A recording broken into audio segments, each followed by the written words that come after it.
اعوذ باللہ من الشیطان الرجیم بسم اللہ الرحمن الرحیم الذین استجابوا للہ ورسول من بعد ما اصابهم القرح للذین احسنوا منهم واتقوا اجر عظیم۔ الحمدللہ کئی دنوں سے یہ سلسلہ چل رہا ہے۔ چوتھے پارے کے نصف آخر میں ہم پہنچے ہیں درس میں۔ آج سورہ آل عمران کی آیت نمبر 172 سے انشاءاللہ کچھ اہم نصیحتیں ہم دیکھیں گے۔ جیسا کہ کل بتایا تھا میں نے کہ سورہ آل عمران کا تقریباً آدھا پارہ جنگ احد اور اس کے بعد کے احوال پر مبنی۔ لڑائی ختم ہو گئی جنگ احد کی، مسلمان شروع میں کامیاب تھے، بعد میں دشمن کا پلہ بھاری ہو گیا۔ مسلمانوں نے اپنے جان بچانے کی اسٹریٹجی بنائی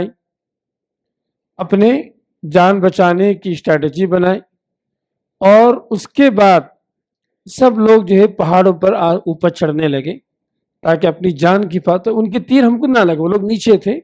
مسلمان جب چلے جائیں گے تو ان کا حملہ ہم پر کمزور پڑ جائے گا۔ تو اللہ کے رسول صلی اللہ علیہ وسلم تھوڑی دیر کے بعد مسلمان سب کے سب واپس مدینہ جانے لگے، دشمن بھی واپس جانے لگے۔ اللہ کے رسول صلی اللہ علیہ وسلم کو خیال آیا کہ ایسا نہ ہو کہ یہ لوگ مدینے پہ دوبارہ حملہ کر دیں، ٹھیک ہے۔ فوراً اللہ کے رسول صلی اللہ علیہ وسلم نے ایک نئی اسٹریٹجی بنائی۔ سمجھ رہے ہیں آپ؟ نئی اسٹریٹجی یہ بنائی کہ دوبارہ ہم کیا کریں گے، دشمنوں کا پیچھا کریں گے کہ ایسا نہ ہو کہ دشمن ہے نا مدینے پہ حملہ کر دے، مسلمانوں کو اور نقصان پہنچائے۔ تو اس اسٹریٹجی کے اللہ تعالیٰ نے اس آیت میں اللہ نے ذکر فرمایا۔ دیکھیے آپ، الذین استجابوا للہ، وہ لوگ جو اللہ تعالیٰ کی پکار کا جواب دیے، رسول اللہ صلی اللہ علیہ وسلم کی دعوت پر لبیک کہا، من بعد ما اصابهم القرح، بعد اس کے کہ انہیں تکلیف پہنچی، چوٹیں آئی، زخم، پورے زخمی تھے۔ بہت سارے صحابہ کرام زخمی تھے، تکلیف میں تھے۔ جیسے ہی اللہ کے رسول کا حکم آیا فوراً دوبارہ تیار ہو گئے، ٹھیک ہے۔ اللہ نے کہا للذین احسنوا منہم، جن لوگوں نے ان میں سے احسان کیا، اچھا کام کیا، نیک کام کیا، واتقوا، تقوی والی زندگی گزاری، اللہ نے فرمایا ان کے لیے بہت بڑا اجر ہے۔ تاریخ کی کتابوں میں، سیرت کی کتابوں میں اس جنگ کا نام کیا ہے معلوم؟ حمراء الاسد۔ حمراء الاسد ہے نا، دراصل مدینے سے کئی کلومیٹر دور ایک علاقے کا نام تھا۔ اللہ کے رسول صلی اللہ علیہ وسلم نے اس علاقے تک صحابہ کرام کی ایک بڑی جماعت کو لے کر پیچھا کیا دشمنوں کا، اسی لیے اس کو حمراء الاسد کہا جاتا۔ اس جنگ میں حضرت ابوبکر صدیق تھے، حضرت عمر تھے، حضرت علی تھے، حضرت زبیر بن عوام تھے۔ اس طریقے سے کبار صحابہ کرام، اس جنگ تو نہیں تھی، یہ ایک مہم تھی، جنگی جو ہے ایک کام تھا۔ تو اللہ کے رسول صلی اللہ علیہ وسلم نے جو ہے سبحان اللہ اس بات جو ہے لے کر نکلے۔ چلے اس جنگ کے تعلق سے کچھ اہم نصیحتیں ہمارے لیے ہیں۔ سب سے پہلی نصیحت کیا ہے؟ آدمی کبھی نقصان پہنچ گیا، تکلیف ہو گئی، اس کا مطلب یہ نہیں کہ سوتے بیٹھیں۔ آدمی کو فوراً اپنا حوصلہ بلند کرنا۔ اب دیکھو جنگ احد میں کیا ہوا، شروع میں مسلمان غالب آ گئے تھے، پھر شکست کھا گئے، چوٹیں آئی، تکلیفیں آئی۔ اللہ کے رسول صلی اللہ علیہ وسلم نے نقصان ہو گیا بول کر گھر میں نہیں بیٹھے، چلو زخم سوکھ جائے گا، ہم ٹھیک ہو جائیں گے، ریکور ہو جائیں گے، نہیں۔ اللہ کے رسول صلی اللہ علیہ وسلم نے فوراً اسی کے ساتھ اللہ کے رسول صلی اللہ علیہ وسلم نے ایک نئی اسٹریٹجی بنائی، دشمنوں کو ڈرانے کا، دھمکانے کا، سمجھ رہے آپ، ایک اسٹریٹجی بنائی اور زخمی مسلمانوں کو اس لیے لے کر گئے کہ یہ مسلمان اگرچہ کہ زخمی ہیں لیکن ان کے اندر ابھی بھی لڑنے کی طاقت باقی ہے، ان کا حوصلہ ابھی بھی باقی ہے۔ سبحان اللہ، یہ دشمنوں کو بتانے کے لیے اللہ کے رسول صلی اللہ علیہ وسلم لے کر گئے۔ یہ ہونا چاہیے اکثر نوجوان بچے کسی میں نمبر کچھ حوصلہ پیچھے ہو گئے، ہمارے یہاں کاروبار میں کوئی ہمارے یہاں نیچے آ گئے یا کوئی بھی ہیلتھ ایشوز کی وجہ سے کچھ پیچھے ہو گئے، اب ری اسٹریٹجی کا کوئی سوال ہی پیدا نہیں ہوتا، ختم، گر گئے۔ یہ نبی کریم صلی اللہ علیہ وسلم کی تعلیم نہیں ہے۔ سمجھ رہے ہیں آپ؟ آدمی کئی بار گر سکتا، کل بتایا میں نے کہ ہار اور جیت یہ زندگی کا حصہ، پارٹ آف دا لائف ہے۔ سمجھ رہے ہیں آپ؟ کبھی آدمی چڑھ کے گرتا، کبھی گر کے اٹھتا، دونوں چیزیں ہیں زندگی کے اندر۔ تو اللہ کے رسول صلی اللہ علیہ وسلم وحد میں الحمدللہ کامیابی پہ پہنچے، پھر نقصان ہوا، پھر اللہ کے رسول صلی اللہ علیہ وسلم نے ریباؤنس کی، اللہ کے رسول صلی اللہ علیہ وسلم نے مسلمانوں کا اکٹھا کیا، ان کے حوصلوں کو مضبوط بنایا، اور اللہ کے رسول صلی اللہ علیہ وسلم جو ان کو لے کر نکلے۔ یہ بڑی سوچنے اور سمجھنے والی بات ہے کہ شکست کے بعد فوراً حوصلہ ہونا چاہیے، کوئی بھی کسی بھی طرح کی شکست، کہ بیوی کے مسائل آتے ہیں، ہے نا، بیوی کے مسائل آتے ہیں، ایسا لگتا ہے کہ سمجھ رہے ہیں پوری دنیا اجڑ گئی، آتی مسائل، لیکن ہمارا حوصلہ دوبارہ شکست کے بعد دوبارہ آگے بڑھنے کا جذبہ ہمارے پاس ہونا چاہیے۔ میرے ہم ہار نہیں مانا، مسلمان ہار نہیں مانتا۔ اسی جنگ میں کیا ہوا، جب ہمراہ الاسد کے قریب پہنچے، میرے آپ دشمنوں نے کیا کہ چال چلے، وہاں سے کچھ لوگ مدینہ آ رہے تھے، تجارتی قافلہ لے کر مدینہ آ رہے تھے۔ ان لوگوں نے کیا کیا، جا کے بولے کہ دیکھ تم کیا کرنا، محمد اور ان کے ساتھیوں کو جا کے بولنا کہ یہ جو مکے کے جو فوج ہے جو مکے سے آئی تھی وہ اور مضبوطی کے ساتھ جنگ کی تیاری کر رہی ہے، لڑائی کے لیے آمادہ ہو رہی ہے، جا کر ان کو ڈرانا مسلمانوں کو۔ وہ لوگ ان کی کیا کیے، بھیجے، وہ لوگ آئے مسلمانوں سے، کہ اللہ تعالیٰ نے اس کے بعد کی آیت میں اللہ نے فرمایا الذین قال لهم الناس ان الناس قد جمعوا لكم فاخشوهم فزادهم ایمانا۔ لوگ کہنے لگے کہ لوگ تمہارے خلاف جمع ہو رہے وہاں پر دوبارہ لڑائی کرنے کے لیے، مسلمان یہ سن کر ڈرے نہیں، الٹا ان کا ایمان اور تازہ ہو گیا، ارے ہمارے ساتھ لڑنے آئیں گے، فخشوہم فزادہم ایمانا۔ سمجھ رہے آپ، جب کفار کی طرف سے ڈرانے والی بات آئی، مسلمانوں نے کہا حسبنا اللہ ونعم الوکیل، اللہ ہمارے لیے کافی ہے، وہ بہترین کارساز ہے، آنے تو ہم دیکھیں گے بولے۔ سبحان اللہ، اللہ تعالیٰ نے مسلمانوں کے اس جذبے کو قرآن مجید میں اللہ تعالیٰ نقل فرمایا۔ یہ ہوتا ہے مسلمان، کسی کے ڈرانے سے تھوڑے ڈرتا، سمجھ رہے ہیں، اس کے پاس اللہ تعالیٰ کی طاقت ہے، اس کے بعد جو ہے اللہ تعالیٰ کے طرف سے پاور ہے، اللہ تعالیٰ پر اس کا ایمان ہے، اللہ تعالیٰ کی سمجھ رہے ہیں اس پر ایک سبحان اللہ، اس کا رحم و کرم ہے اللہ تعالیٰ کا، تو وہ ڈرتا کیوں؟ تو زندگی میں یاد رکھیں آپ، کچھ لوگ ڈرائیں گے ہم کو، کچھ لوگ دبائیں گے ہم کو، ہم اللہ پر بھروسہ رکھیں۔ اس نے کہا نا کہ کوئی بھی ترقی ہو، تقوی اور صبر دو ایسی چیزیں ہیں جو انسان کو جو ہے آپ کامیابی تک پہنچاتے ہیں۔ ہم بتائیں گے اسی صورت کے آخر میں، یا ایھا الذین آمنوا اصبروا وصابروا ورابطوا واتقوا اللہ لعلکم تفلحون۔ ایمان والو صبر کرو، ایک دوسرے کو جلد بازی نہیں کرنا، جوش میں آ کے ہوش نہیں کھونا، کہا کہ صبر کرو، ایک دوسرے کو صبر کی تلقین کرو، ورابطوا، اور مضبوطی کے ساتھ اسلام کے لیے جو تھمے رہو، لعلکم واتقوا اللہ، اور ڈرو اللہ سے، لعلکم تفلحون، اور تم کامیاب ہو جاؤ گے۔ اس طریقے سے اللہ تعالیٰ نے ان آیات مبارکہ کے اندر اللہ تعالیٰ نے جو ابھارا، تو یہ بہت اہم چیز ہے جس کو سمجھنے کی ضرورت ہے۔ اسی طریقے سے کبھی بھی دشمن کو دوبارہ موقع نہیں دینا۔ اس جنگ میں دیکھیں آپ، پورے مسلمان بیمار ہیں، زخمی ہیں، پیر کٹے ہوئے ہیں، تکلیف میں ہیں، خون بہ رہا، زخم سوکھان ہے، سمجھ رہے آپ، اگر جو مدینے میں جا کے سو جاتے سب، ہو سکتا ہے کہ دشمن اور بڑا حملہ کر کے، سمجھ رہے آپ، اور بڑا نقصان پہنچاتا۔ تو اللہ کے رسول صلی اللہ علیہ وسلم نے دشمن کو کبھی کمزور نہیں سمجھا، سمجھ رہے آپ، اپنی طاقت، اپنی کوشش، یاد رکھیں آپ، اپنی کوشش اور اپنی طاقت ہمیشہ جو ہے مضبوط رکھنی چاہیے، اپنی کوشش جاری رکھنا، اس میں کمزور نہیں پڑنا۔ یہ بھی ایک بڑی اہم نصیحت ہے جو ہم اس واقعے سے حاصل کر سکتے ہیں۔ اسی طریقے سے سبحان اللہ، صحابہ کرام کی کتنی خوبیاں بتائیں، سبحان اللہ۔ اس خوبی دیکھیے آپ، اللہ کے رسول کا حکم آیا، میرے آپ زخمی جسموں کے ساتھ مٹنے کے لیے تیار ہو گئے، سبحان اللہ۔ سوچ کے دیکھیں آپ، دین کے لیے آج ایک چھوٹا سا 15 منٹ وقت دینے کے لیے، کوئی بھی چھوٹے کام کے لیے ہم تیار نہیں ہو رہے، قربانی دینے کے لیے ہمارے پاس وہ موٹیویشن نہیں ہے، وہ ہمارے پاس وہ جذبہ نہیں آج ہمارے پاس. یہ بہت ہی بری بات ہے، بہت ہی جو ہے خراب ایمانی حالت ہے ہماری. ان تمام واقعات کو پڑھ کر ہمارے ایمان کو چارج کرنے کی ضرورت ہے، اپنے آپ کو مضبوط بنانے کی ضرورت ہے. آخر میں اس واقعے میں، امر الاسد کے واقعے میں جو ہم کو نصیحت کیا ملتی ہے کہ ایمان ہے نا، یہ کامیابی کا راز.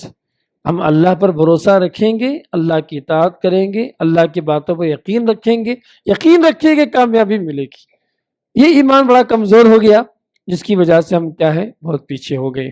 تو یہ تقریباً میں نے جو ہے آپ کے سامنے حمر الاسد کی جو آیتیں ہیں تقریباً 172 سے لے کر 175 178 تک تقریباً 5-6 آیتوں کا خلاصہ، اور ساتھ میں اس میں بہت ساری پوشیدہ حکمتیں جو آج کل کے نوجوان بچوں کے لیے ہمارے لیے بہت ہی ضروری ہے، میں نے آپ کے سامنے رکھا. چلتے آج کے درس کی دوسری بڑی اہم نصیحت کی طرف. وہ کیا ہے؟ وہ یہ ہے کہ اللہ تعالیٰ نے عقل مند کون ہے اس کی علامت اللہ نے بیان فرمائی. آج امام صاحب جو شاید دوسری یا تیسری رکعت میں ان آیتوں کو پڑھا آپ کے سامنے. فرمایا ان اللہ فرماتا ان فی خلق السماوات والارض واختلاف اللیل والنہار لآیات لأولی الالباب. آسمان کی پیدائش میں، زمین کی پیدائش میں، آسمان کے آنے جانے میں، رات اور دن کے آنے جانے میں یقیناً نشانیاں عقل مندوں کے لیے. کون عقل مند؟ اللہ تعالیٰ نے عقل مندوں کی کچھ نصیحتیں، کچھ علامتیں بیان فرمائی. آپ غور کریں کہ آپ عقل مند ہیں یا نہیں ان آیات کی روشنی میں. آپ خود کا جائزہ لیں، آپ یہ سوچیں کہ ان آیات کی روشنی میں آپ عقل مند ہیں یا نہیں. تو پہلے آیت کا الذین یذکرون اللہ قیاما. عقل مند کون ہے معلوم؟ جو اللہ تعالیٰ کو ہر حال میں یاد کرتا. قرآن کہتا ہے یہ الذین یذکرون اللہ قیاما، کھڑے ہو کے یاد کرتا، وقعودا بیٹھ کے یاد کرتا، لیٹ گیا تھکے ہار کے، وعلی جنوبہم اپنے پہلوؤں پہ اللہ کو یاد کرتا. مطلب یہ کہ حالت قیام ہو، حالت رکوع ہو یا حالت لیٹنے کی حالت میں ہو، اللہ تعالیٰ کے ذکر سے، اللہ تعالیٰ کے یاد سے وہ غافل نہیں ہوتا. قرآن میں اللہ تعالیٰ نے سورہ معارج میں اللہ تعالیٰ نے اہل ایمان کی جو خوبیاں وہاں بھی جو بیان فرمائی، جنت میں جانے والوں کی جو خوبیاں اللہ نے بیان فرمائی، وہاں بھی اللہ نے کہا، کیا کہا؟ الذین هم فی صلاتہم دائمون، جو ہمیشہ نماز میں رہتے ہیں. سبحان اللہ. ہر آدمی ہر حال میں نماز میں نہیں رہتا، لیکن نماز کا درد، نماز کی فکر، نماز کا ذکر اللہ تعالیٰ نے ان آیات میں اللہ نے بیان فرمایا. یہ پہلے عقل مند کیا؟ کیوں اللہ تعالیٰ نے عقل مند کے لیے سب سے پہلے ہمیشہ ہر حال میں اللہ کو یاد کرنے والے کی صفت اللہ نے بیان فرمائی؟ کبھی غور کیا آپ نے؟ اس لیے کہ عقل مند ہے نا، ہمیشہ یاد رکھیں، آپ ہمیشہ یاد رکھیں اپنے وقت کی قدر کرتا ہے، اپنی زندگی کی قدر کرتا ہے، اپنے موقعوں کی قدر کرتا ہے، اپنے اپارچونٹی کی قدر کرتا ہے. عقل مند کی علامت وہی. بیوقوف وہ ہوتا ہے، سمجھ رہے ہیں آپ، جو مواقع کے استعمال نہیں کرتا، جو اللہ نے زندگی دی اس کو جو ہے استعمال نہیں کرتا. آج ہمارے بچے، نوجوان بچے موبائل فون پہ لگے ہوئے ہیں، گھنٹوں آن لائن گیمنگ میں لگے ہوئے ہیں، سمجھ رہے ہیں آپ، ریلز دیکھنے میں لگے ہوئے ہیں، شارٹس دیکھنے میں لگے ہوئے ہیں، سمجھ رہے ہیں انسٹاگرام میں جو پتہ نہیں کیا کیا ٹائم پاس کر رہے ہیں. یہ سب عقل مند کی علامت نہیں ہے. عقل مند کی علامت نہیں ہے. کیوں؟ بل گیٹ، آپ سمجھ رہے ہیں، آپ بل گیٹ جو اتنا بڑا آدمی ہے، سمجھ رہے ہیں آپ، بل گیٹ اتنا بڑا آدمی ہے، سمجھ رہے ہیں، اب بھی روزانہ 16 گھنٹے کام کرتا. کیا پیسوں کی کمی ہے اس کو؟ پیسوں کی کمی ہے اس کو؟ پھر بھائی 18-16 گھنٹے جو محنت کرنے کی کیا ضرورت ہے اس کو؟ مواقع کا استعمال، زندگی کا بہترین استعمال، لائف کو صحیح طریقے سے استعمال، یہ چیز آج ہمارے نوجوانوں کو چاہیے. گھنٹے ٹائم پاس کر رہے ہیں، محنت نہیں کرنا چاہتے.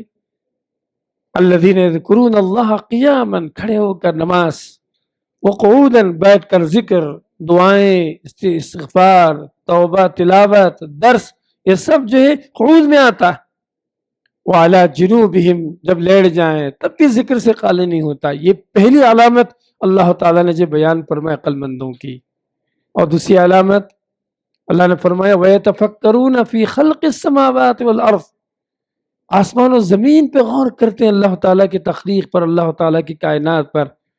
جس گول زمین کے اندر ہم رہ رہے ہیں نا, یہ کوئی جو ہے برف کا گولا نہیں ہے, آگ کا گولا. آپ جانتے ہیں جو لوگ سائنس پڑھے ہوئے ہیں, سمجھ رہے ہیں آپ جانتے ہیں کہ یہ جو گولا ہے, یہ جو زمین ہے, یہ آگ کا گولا. آگ کے گولے کے اندر ہم رہ رہے ہیں. کتنی بڑی اللہ کی قدرت ہے. ہمارے جو ہے اس زمین کے باہر سب آگ ہی آگ ہے. اللہ تعالیٰ نے ہم کو یہاں رہنے کے لیے ہوا, پانی, دنیا کی تمام ضرورتیں دیا. سبحان اللہ, اللہ تعالیٰ نے غور و فکر کرنے کا حکم دیا. یہ ہے ہی نہیں ہمارے پاس. ہم سوچ وچار نہیں کرتے, تفکر نہیں کرتے, تدبر نہیں کرتے. سمجھ رہے ہیں جس کی وجہ سے نقصان یہ ہوا کہ قرآن سے بہت دور ہوتے جا رہے ہیں.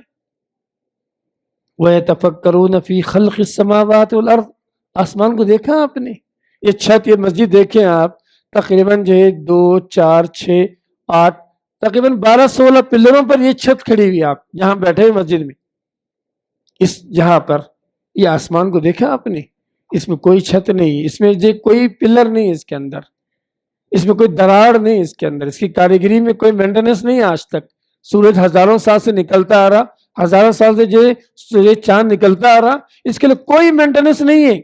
معمولی ہمارے موبائل فون کے لیے ہر 2 سال, ہر 2 مہینے 6 مہینے مینٹیننس نکلتا. ہم کو ہر 4-5 مہینے فین خراب ہو جاتے ہیں, بٹنز خراب ہو جاتے ہیں.